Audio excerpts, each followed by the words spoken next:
Assalamualaikum warahmatullahi wabarakatuh. Alhamdulillahirabbil alamin. Asyhadu an la ilaha illallah wa asyhadu anna Muhammadar Rasulullah. Rabbis shrah li sadri wa yassir li amri wahlul 'uqdatam min lisani yafqahu qawli. Bapak Ibu, kita awali pengajian siang ini dengan baca basmalah.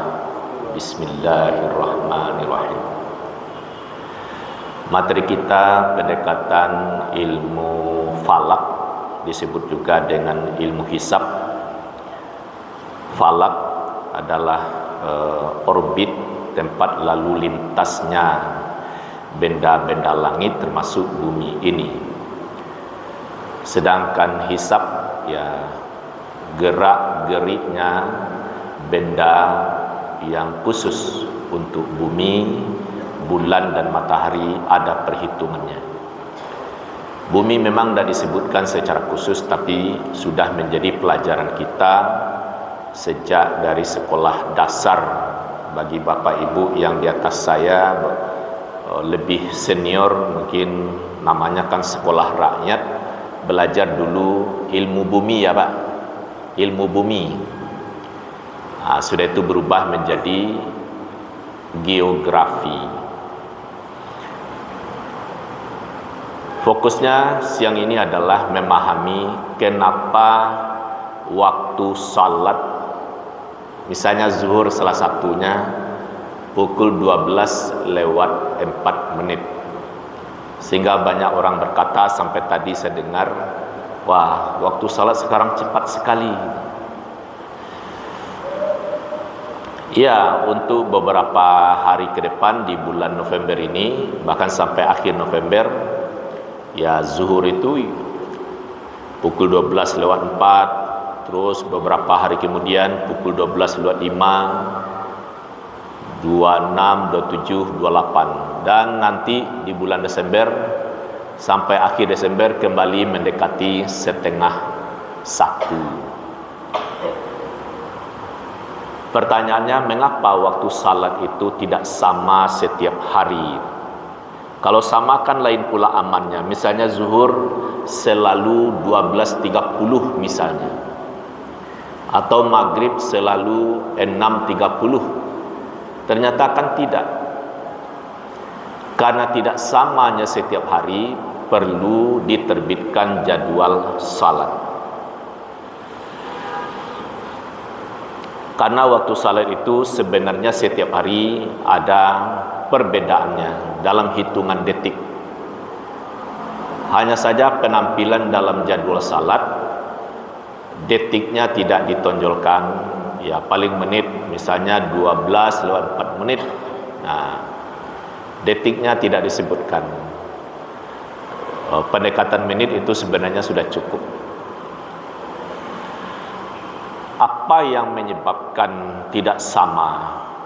Jadwal salat ini ditentukan posisi matahari. Misalnya di dalam surat Bani Israel ayat 78, A'udzubillahi minasyaitonirrajim, aqimis salata liduluki syamsi ila ghasaqil laili wa qur'anal fajr inna qur'anal fajri kana mashhuda. Dirikanlah salat setelah matahari tergelincir. Maksudnya posisi matahari itu melewati tengah hari. Begitu juga maghrib apabila matahari terbenam. Jadi waktu salat berdasarkan posisi matahari, waktu belahan bumi setempat. Matahari itu terbit dan terbenamnya berpindah-pindah. Ini yang diisyaratkan dalam Al-Quran, surat Ar-Rahman ayat 17. Rabbul masyriqaini wa Rabbul maghribain. Tuhan yang menjaga dua timur dan Tuhan yang menjaga dua barat. Apa maksudnya dua timur dan dua barat? Nah, sekarang bisa dirasakan November sampai nanti akhir Desember, ya matahari itu terbit dan terbenamnya lebih berat ke selatan, sehingga bumi belahan selatan makin sempurna mendapat sinar matahari dan musim panas.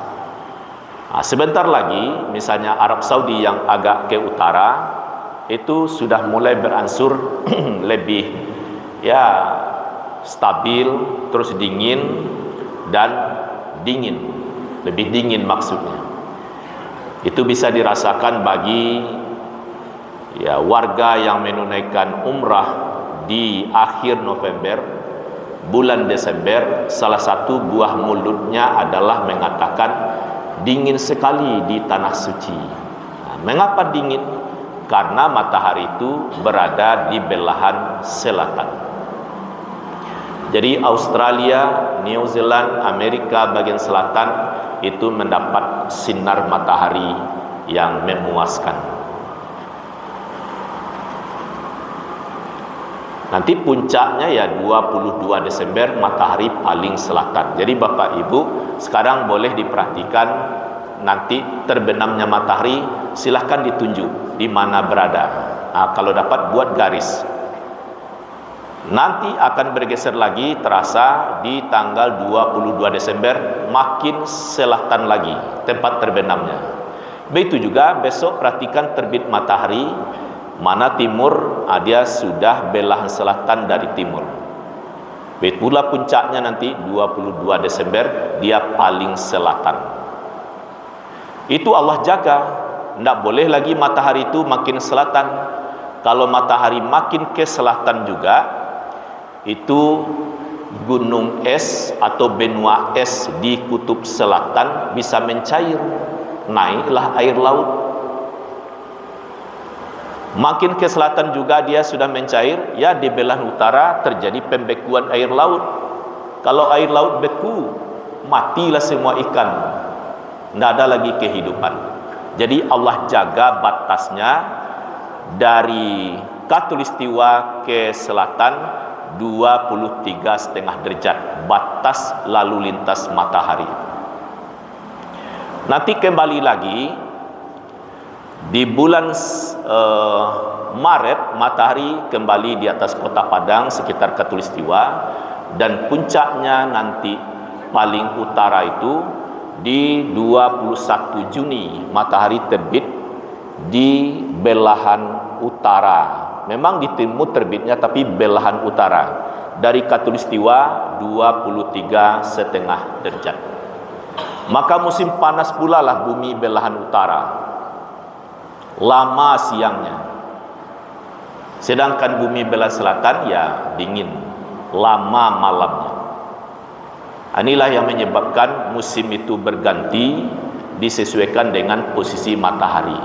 Itu pula yang menyebabkan jadwal salat tidak sama setiap hari karena matahari itu terbit dan terbenamnya berpindah-pindah. Lalu apa maksud Allah jaga dua timur dua barat?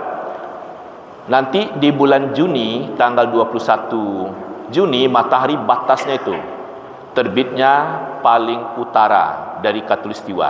Tidak boleh lagi bumi matahari itu bergeser lebih dari 23,5 derajat ke utara. Nanti kalau bergeser juga ya bisa mencair benua es di kutub utara. Tentu naiklah air laut. Terjadi pula pembekuan di belahan selatan. Ya matilah semua yang butuh kehidupan di laut. Jadi itu maksudnya Allah jaga batas terbit matahari di timur, batas terbenam matahari di barat. Nah, ini makna surat Ar-Rahman ayat 17 pendekatan ilmu astronomi Islam atau ilmu falak, disebut juga ilmu hisab. Jadi hitung-hitungannya sudah jelas dan terbukti kemarin ini kita disatukan dengan peristiwa gerhana bulan di bulan purnama. Saya kira itu penting. Assalamualaikum warahmatullahi wabarakatuh.